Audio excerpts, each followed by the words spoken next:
Jovijanus je jedini imperator rođen u Singidunumu, u uglednoj porodici. Otac mu je bio poznati oficir.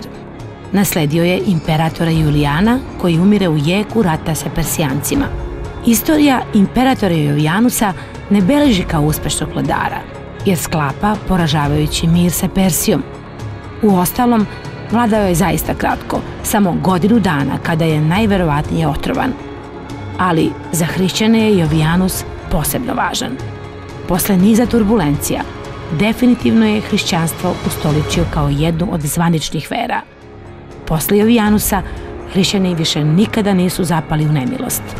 Zapamtimo, jedini imperator Beograđanin, Jovijanus. Ali, da vam predstavimo još jednu izuzetnu ličnost. Srpskog arheologa, doktora Miomira Koraća, koji je pokrenuo i vodi projekat Putevima rimskih imperatora. Kao što ste čuli da 17 rimskih imperatora potiče s naše teritorije, taj podatak koji je iznesen pre recimo nekog godina našoj inostranoj stručnoj javnosti izazvao je, moram da kažem, jednu nedoumicu i nevericu.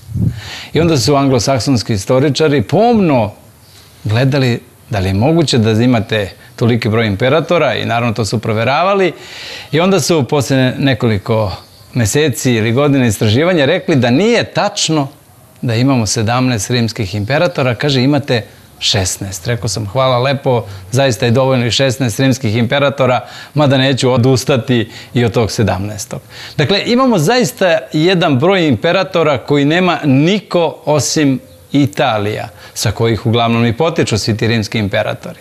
Dakle, 17 rimskih imperatora imamo mi, a to je četvrtina svih rimskih imperatora s cele teritorije Rimskog carstva.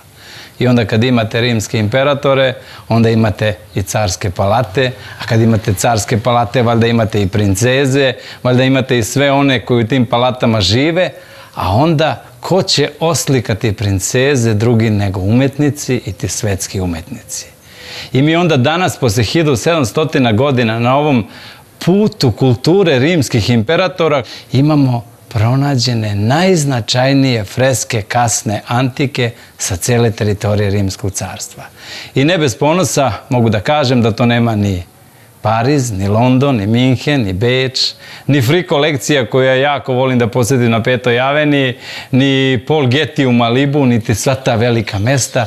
Imamo i mi na ovim našim prostorima, da se divimo i mi, a ja se nadam da se divi i svi oni koji budu došli iz sveta da vide ono šta je to u stvari dragulj naše i umetnosti i arheologije i uopšte kulture.